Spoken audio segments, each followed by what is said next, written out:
BigCommerce live stream. Hello, and welcome to our BigCommerce live stream. We are here in Austin, Texas from the BigCommerce headquarters, and today we're going to be talking all about Cyber Week 2023. With me, I have Megan Stabler. She's our Senior Vice President of Marketing at BigCommerce. And also, we have Matt Dornfeld, who is Senior Director and Head of Global Partnerships at Feedonomics. Welcome, both of you. Thanks for joining. Hey, Melissa. Hey, everybody. Yeah, thanks for having me. Hi, and thank you to everyone for tuning in. We're really excited to have this conversation today. There's so much going on out there. We've got some great industry data for you. We've got some BigCommerce and Feedonomics data to share and just have a good conversation. So let's get started, shall we? Let's do it. All right. Okay, so Megan, I think it'd be helpful for the audience if you help set the stage a little bit. What are some of the key factors that you've seen that have been sort of shaping the e-commerce landscape this year? Yeah, I mean, what a rush I think it's been for everybody, every brand and retailer this past year, right? I mean, we're not that far out of the pandemic, right? We're sort of looking for people to adopt new technologies. We're looking for new ways to actually shape and get hold of the consumers, the shoppers, in ways that are relevant to them, that are personal to them. So, brands and retailers have had to really adopt these technologies, whether it's subscriptions and loyalty programs and other things, and then figure out and make sure that they do have all of their supply chain ready to go and other things, and also plan for what used to be the peak holiday selling period, which is no longer just those few incidental days, right? So we've recognized that brands and retailers have actually started a little bit earlier, right? In the month of November, or even earlier in some places.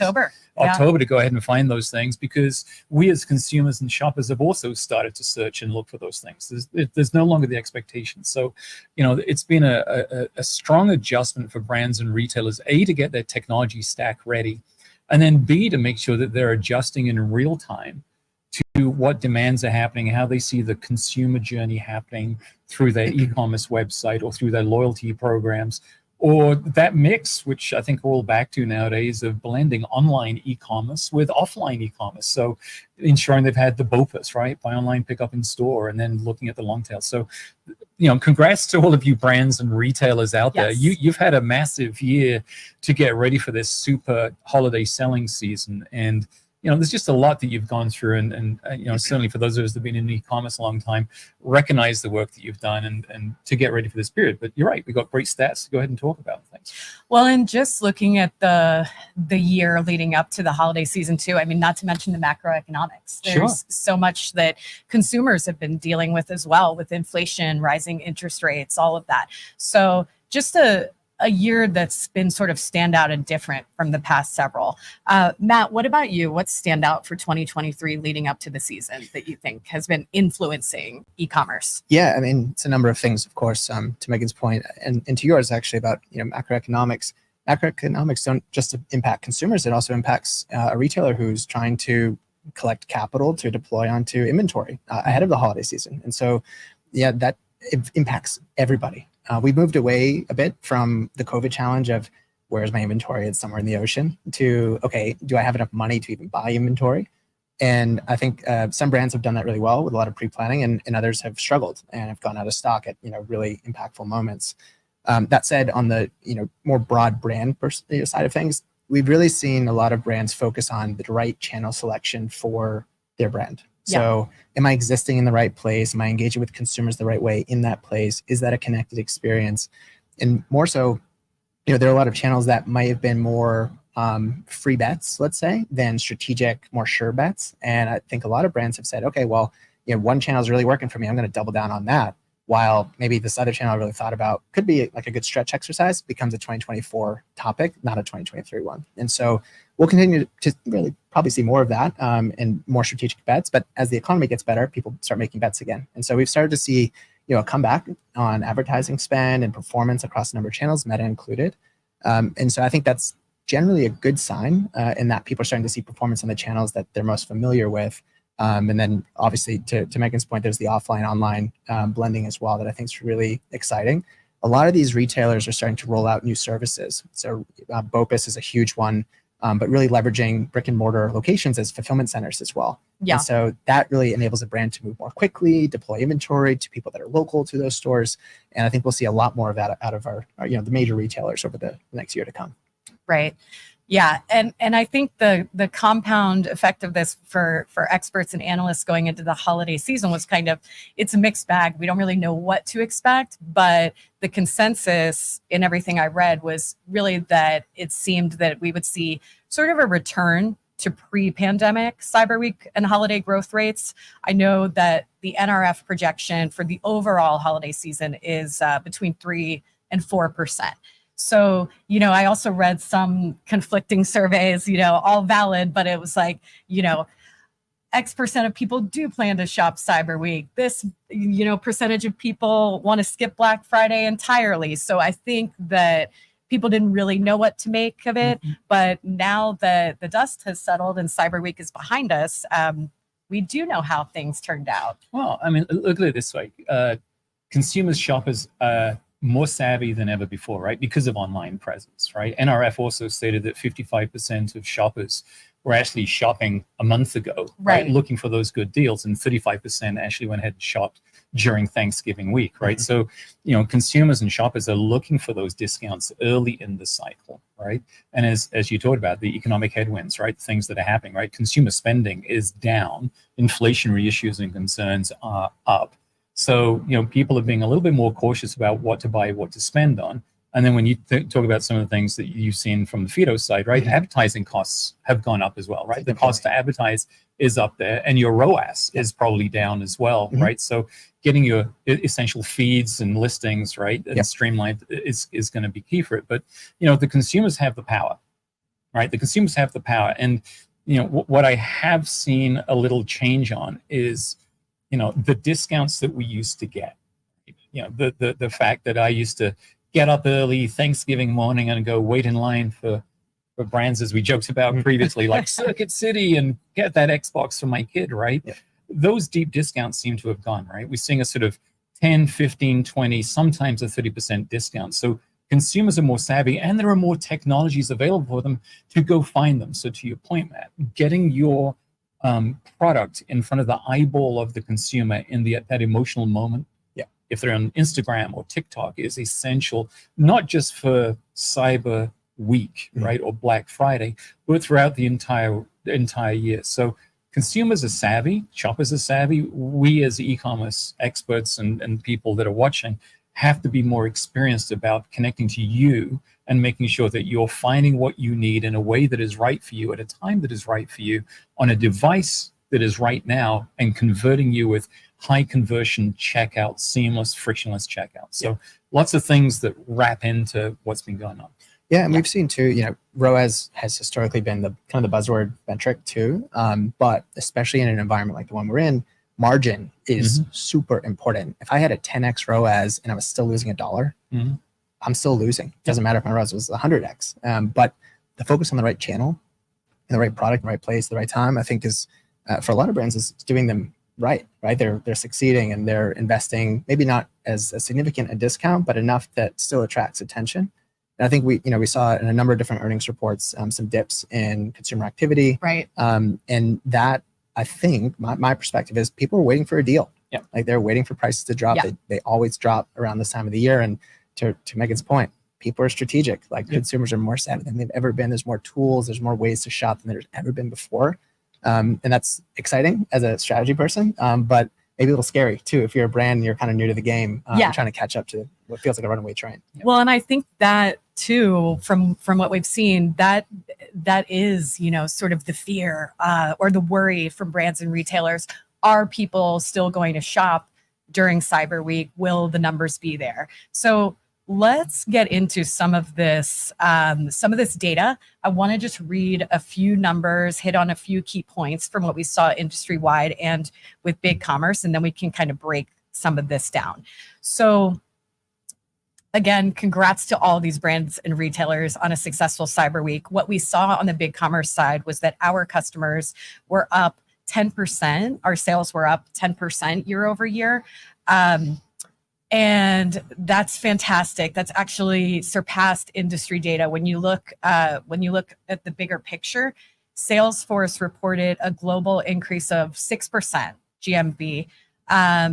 And also we saw Adobe reported a 7.8% increase for the US. So again, it's that return to sort of those pre-pandemic growth rates for Cyber Week, but we're still talking record numbers. So it's really, we're starting to see these numbers stabilize a little bit. The other interesting thing that I saw is that shoppers, our BigCommerce, based on our BigCommerce customer data, shoppers were more active this year. We saw a 7% increase in total orders over the course of Cyber Week and a 3% increase in average order value, which I think is really interesting. I mean, all of this points to consumers' resilience, absolutely.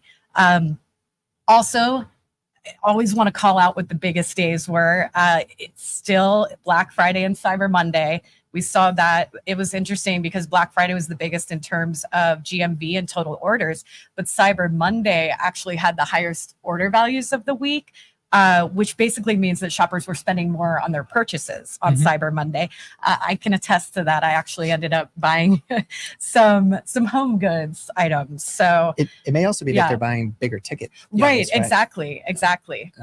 One interesting note or trend maybe that I'm seeing is I'm on a variety of SMS lists for brands, and I'm still getting targeted today for Cyber Monday deals. Yes, which I thought was, I don't know if that's on purpose or maybe it's a new thing where they're trying to extend the life of a deal. But I noticed that, directly noticed more text messages specifically calling out the holiday long after the holiday's actually completed. Right. Are you guys seeing the same thing? Absolutely the same thing, right? You can still take advantage of your Black Friday deal today, right? And it's extending the offers, right? And so I've also seen it creating that FOMO, right? The fear of missing out, right? Limited time countdown clocks or limited numbers of stock available. What I did was also purchase on Monday as well, right? But I had been looking for those discounts earlier, right? And then when I was realizing kind of the discount that I was hoping for wasn't going to come, it's like, okay, I'm still going to get a discount of some kind, so I'm going to go buy it. So I think also some of those shoppers started to look around, started to wait to see if deals would happen, right? And again, that comes back to my comment about the savviness of the shoppers, right? Too often we see discounts throughout the rest of the year happening, right? The Memorial Day, the 4th of July sales and all these things. So there's an attunement by consumers to, I'm going to get a deal. And that 10% that you're offering off or that 15%, it's no real difference to later on in the year. So it's in terms of the two buying habits that I've always talked about people, right? There's an emotional buying habit. I see you wearing that and I want that too, right? I have to have it. So there's the emotional thing. And then there's the I need it, right? You need to replace your pots and pans or crockware or whatever else is going on that you need something. So I think people on that emotional scale are still buying, but people on the needs are probably accelerate. I need to have something in place. I need to replace this that's broken. So those are the two styles that I have seen. Yeah. Anecdotally, I did give into an Instagram ad that has been following me for months and finally made the purchase on Cyber Monday when it was half off. Can you reveal what it was? I bought some clothing from Free People. And a particular shirt I wanted was a Fleetwood Mac t-shirt made to look vintage, but not. I feel I've revealed too much at this point, so I'll stop there. But so I did that. Those were my two purchases. I did clothing for myself, selfishly, I suppose. And then I did do some of my home goods stuff from Amazon on Monday. I bought a couple gifts. What else did you buy? I know, Megan, you have a bit of a gnome obsession. I did not buy any Tomties. Okay. They are Scandinavian gnomes. So, actually, to be honest with you, for Cyber, Thanksgiving week, I was hiking in the north of England. So I had zero access to Wi-Fi unless I was sitting in a pub drinking a pint and something like that. But as soon as I was back over the weekend, then I was looking. And I won't go into what I bought because my 11-year-old is the one that I really bought electronics and stuff for, that she's been on the wish list. And she's on the cusp of naughty list versus wish list. So we'll see what happens on that stuff. But, I did take advantage of things, right? But because I've been Googling I am getting retargeted, just like you talked about, Matt. And I do think that's a good thing, right? We saw Amazon shift doing some of the QR codes, which I've been a hot on for the past 5 or 6 years here at BigCommerce.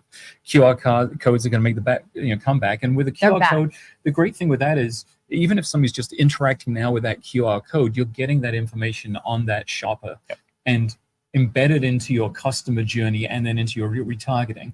Now, we've talked about retargeting, and I'll sort of lay it out here. You've got to be conscious about the shopper. You want to turn that shopper into a buyer, not into a detractor from you. So there has to be a layer from e-commerce people about how often am I retargeting a person before I just need to give it some space. Maybe I'm going to come back in a month's time and retarget them.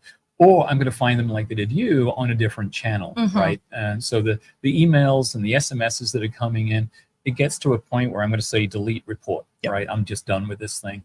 But I do know that I'm being retargeted on other platforms, whether I'm not on TikTok, but I am on Instagram, right? And I'm going to see certain things come up and go, you caught my cookie. Now I see what you're doing and you're trying to get me. And then if I'm in that emotional space versus the need space, then yeah, you know what? Maybe I'm going to buy it if you're offering me a discount that I think it's worthwhile to go ahead and purchase in the moment. Yeah, you got to be ready to receive the offer. Right. And I think a lot of channels for sure, and how they distribute content. We'll talk about that a little bit more in a moment. And the brands themselves, they have to be really thoughtful about that. Like, is the role of the brand to be a friend?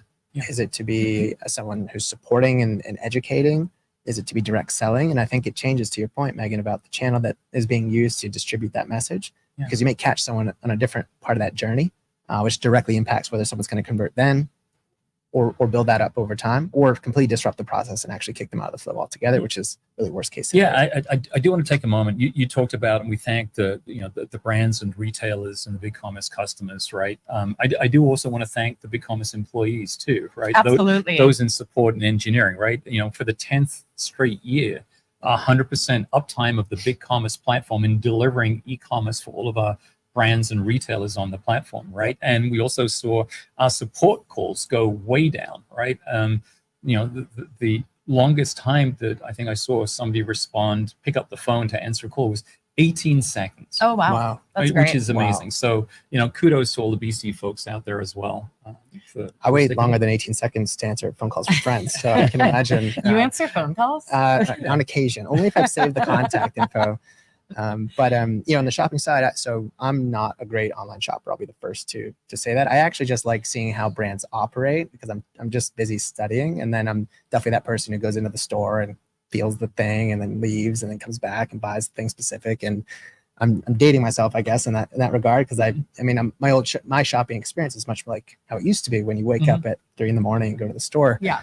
I bought these Power Beats. Nice. So I've been wearing these around the office. If you've walked past me in the office and you're a BigCommerce employee, I'm sure you've seen me dancing at my desk. But it's just how I like to roll. And to be honest, I'm getting a kick out of Siri reading out Slack messages to me, which was an added entertainment benefit. But ultimately, I think Amazon in this case had run a 40% off program, right? And so for me, that became a no-brainer, 40% off. The one thing I wanted to touch on and get your feedback on too was delivery time. Yes. I got these delivered within an hour of the delivery window, and I think I had selected 5 to 9 p.m. or something like that. And it came at 4:55, and I wasn't even home yet. Right? The package beat me to getting back to my house. Although I will say I did that because it was included. It was free. Right. I don't know. Personally, I didn't feel like I'm really looking for things to be delivered as fast as maybe the industry is telling me I should expect it to be delivered. Do you feel similarly? I agree with you. I'm not necessarily looking for it. If I know that I want something delivered immediately, I'm always going to Amazon. If I'm shopping elsewhere, that's not necessarily my expectation, but I think that the pressure is there for other brands and retailers to keep up with that. So I think while maybe we're not demanding it so much, it's still, would we feel the same if it didn't come as quickly? If it didn't come as quickly, we might say, well, why doesn't it come as fast? So I think that's sort of the dynamic there. It's tricky. I think it depends on the need. Yeah. Right. Sure. If you need something right now, go to the store and get it. Sure. Right. Right. And get it. If it's not in store, then are you comfortable with whatever The the window. delivery time frame is? And to be honest with you, I think we've passed the cusp of needing it when we were in that COVID thing a few years ago, right? Mhm. Where I just need it because I can't go out, I can't get it. So set the expectation. But I do think that what's needed, Melissa, is active, intelligent communication on the delivery status. I Exactly. see some doing it very, very well. So, I'm from England originally. I brought back a case full of stuff with me over the weekend. Thank you, British Airways, for letting me drag it along with me. And then last night I was like, you know what? I really bread is different in the UK. I really fancy some bread rolls. There's a store called British Corner Shop.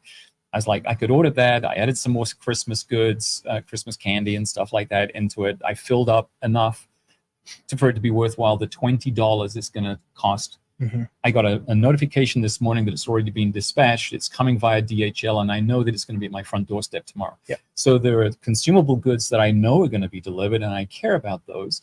And then going back to what I did purchase for my kid for Christmas, right?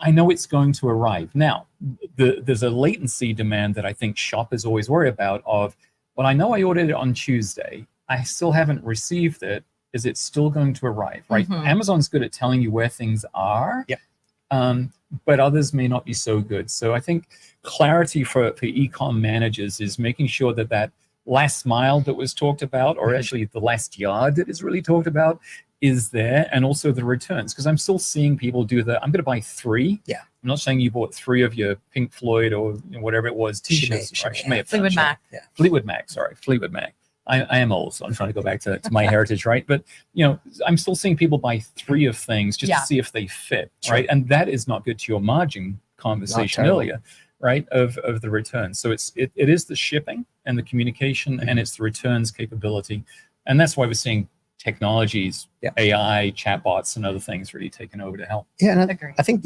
food delivery does this really well, right? You get a text message, they're on their way. You get another message, they're close by, or it's been delivered or left off. Depends who you're using. True. I won't name names, but I will say, this past summer I lived in Medellin for a while and got to play with Rappi quite a bit. And it was really interesting because they actually show a person on a bike riding from the store to your house. You can follow them on the map, wow. and you get text messages and a timer telling you how long it's going to take to get to your front door. I love that. Then you give them a code, and they acknowledge it, and then you get your products. And that's for groceries, it's for electronics, it's for all sorts of stuff. And so I think, to the conversation around expectations, you're right. Retailers are training consumers what to expect. Exactly. And then once it's been trained, untraining it gets really painful. And I think that might be kind of where a lot of folks are at right now. Yeah, exactly. I'm curious, when we made these purchases, did either of you order on mobile, or were you on interesting. desktop? Yeah, desktop. I was on mobile. I was on mobile as well. And we saw for big commerce customers that mobile orders accounted for 38% of all orders during Cyber Week. And there was an increase in sales over the course of Cyber Week, up 13% year over year.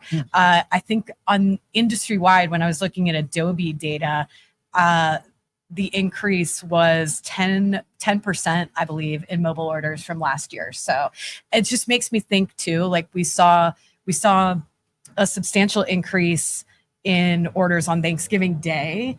And I can't help think of the ease of use with mobile commerce, and you're kind of hanging out with your family, trying to fill the time, making purchases. So I think that all that all has just shown itself during the week too. So the other thing I was going to say too, when you were talking about your food orders and the great communication, it's interesting when we were looking at categories, food and beverage jumped up 20% year over year for big commerce customers over Cyber Week. Wow. Yeah, the other top categories were apparel and accessories, and then vehicles and parts. Mhm. Yep. So do you think those sound like needs? Vehicles and parts. Vehicles and parts Yeah. does. Yeah. Yeah. I think the accessories and apparel, that's going to be more emotional. Yeah. And food, I think, rides the line of need and want. Right. Right. Well, Depends on how hungry I am. It can change, And if but- chocolate is categorized. as a Exactly food, Yes. right. Yeah. yes. Well, Matt, I want to dig in a little bit more to the omni-channel aspect, and maybe you can provide a little bit of insight on what you saw on the Feedonomics side. And also, for the benefit of the audience who might not know, can you explain a little bit about Feedonomics too? Yeah, absolutely. So Feedonomics is an enterprise data feed and syndication platform. So effectively what it does is it helps brands and retailers aggregate all of their product data from a variety of sources, could be an ERP or a spreadsheet or BigCommerce website, brings it into one platform. You then apply transformers and other tools that optimize the product data, and then it sends that data to a destination, like a sales channel. So you may advertise on Google Ads, or you may send product data to Walmart. And in either case, you need to sync that data. So Google is just a syndication in that it's just an ad, whereas Walmart has orders and inventory and other changes that happen over time as people buy things from you. So you need a platform to keep all those updates going in real time. So we typically work with large enterprises, which is why a lot of this data is hyper relevant for us, because these are talking about really large brands doing really big things in the industry. And based on the data cut we got just the other day, we saw tremendous growth. So on Black Friday, year-over-year growth came in around 17%. Nice. And on Cyber Monday, it was closer to 22%. So our customers are seeing the growth, they're investing appropriately, they're optimizing their data for those right channels, and doing that on a regular basis. And we're seeing that in the margin and the revenue, which is great. Similarly, overall GMV increased as well. So tends to go hand in hand with order volume, but we saw a 28% increase year over year on Black Friday alone, and then another 22% on Cyber Monday. So tremendous growth. And I think a key point too is Feedonomics clients aren't just on BigCommerce, right? So we've got Magento clients, Shopify, Salesforce Commerce Cloud. So it's indicative of an industry-wide lift, especially in the enterprise space, including the Internet Top 1000. So big business is still doing really well, no surprise. And then as you can imagine, those emerging brands are still performing really well as well as they invest in those similar channels. I think we should unpack that a little bit, because at the beginning of the conversation we talked about cost of advertising nowadays and ROAS, and this is exactly a great platform, Feedonomics, from BigCommerce, to help you improve that, right? Streamlining your product listings, getting it in front of the eyeballs of that consumer shopping on whatever channel they may be, right? The schemas for Amazon is different, for a Walmart is different, for a Target is different, Google, from a Google, whatever it may be, right? So you've got to make sure that you're getting the right Pink Floyd t-shirt, right, or whatever it may be, in front of the person for that emotional connection to go buy on the Instagram right now. And that's what you guys do extremely well. So it's something that any brand or retailer, regardless of being on the BigCommerce platform, should really consider for the future, right? What we've been talking about here doesn't go away. Consumers, shoppers are still going to be savvy. You're still going to have to get your product in front of the eyeballs of the person and turn them and convince them to buy from you right now. And doing that with streamlined, efficient product data, product listings is critical in today's e-commerce world. You're leaving orders on the table if you're not optimizing per channel. It is that simple. And it saves you money, it right? Saves you money. You can reinvest in other solutions. And if you had seen that shirt on Instagram, or if you hadn't seen that shirt, maybe you saw pants instead. Right. Maybe that SKU is mislabeled or miscategorized for the platform. You wouldn't have purchased, right? And so it's really about eliminating missed opportunities to drive conversion right where you are. Or the color or the size, or V-neck versus crew neck, right? There's a lot of different things that go into those variants. So Absolutely. So great progress all around. I think social continues to grow. So we saw, I think industry-wide data was roughly 8% of orders occurred on social media platforms. Wow. Yeah. Right. I think that may even be higher. I think for our BigCommerce customers, we saw 8%. And it's interesting too. I've talked about this recently in another interview, but just looking at social commerce, it is growing. It will take hold. Right now, it seems like it's mostly about product discovery, right? I have made purchases. So I have made social commerce purchases. This is catching on, but I think the thing for brands and retailers to keep in mind is that it is number one for product discovery. So that people are shopping there, whether or not they're completing the purchase through social media channels today, it's still necessary to be there.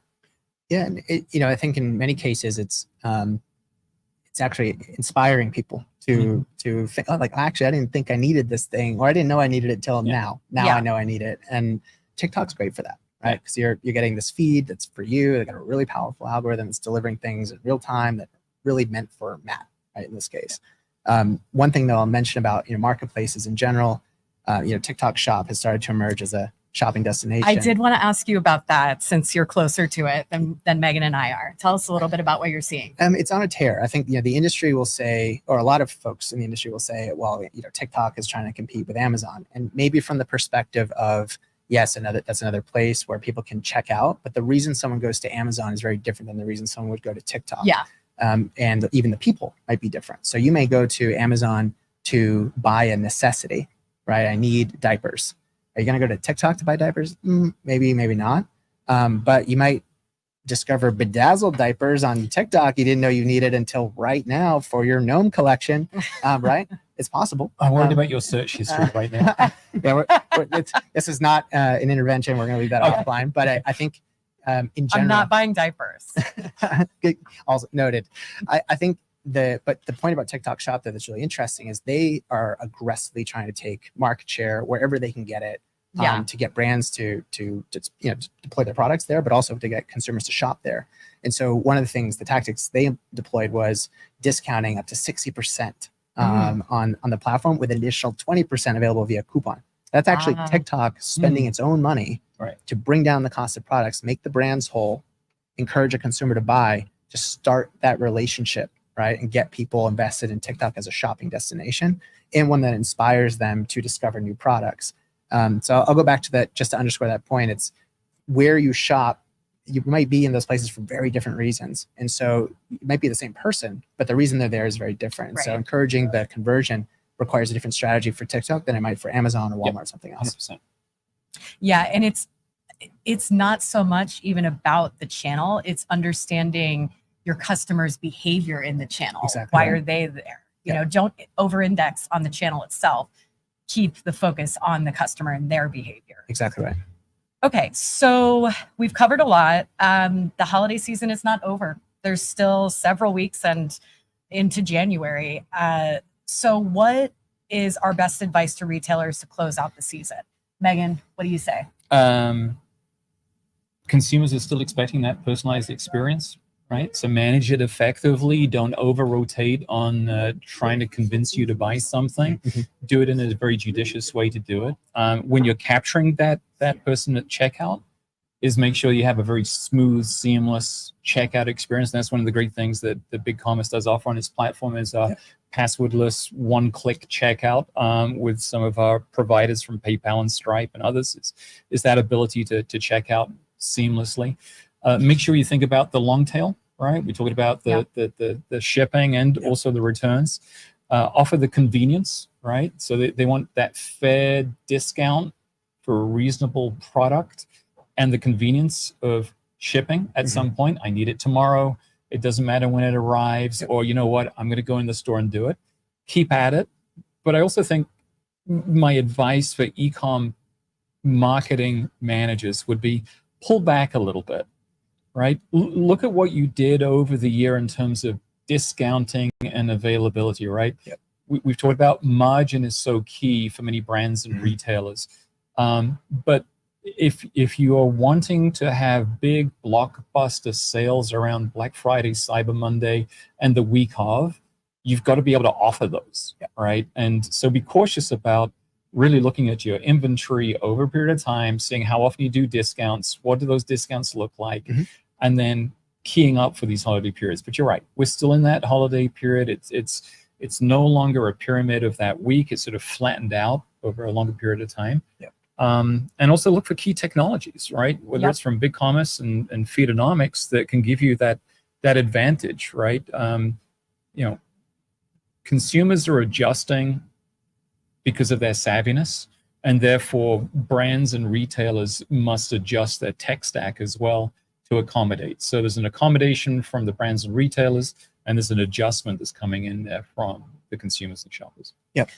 Matt, what are you most excited about for 2024 in terms of new tools and technologies? Yeah, I mean, especially if you just went gangbusters last week, last month, and will do so through December, you're going to acquire a ton of new data, right? Mhm. Don't let that go to waste. Yes. Our teams talk a lot about that with our clients, where it's like, data is kind of like lettuce. You let that sit for too long, you don't want to eat it anymore, right? It's not going to be helpful and nutritious like for this. you.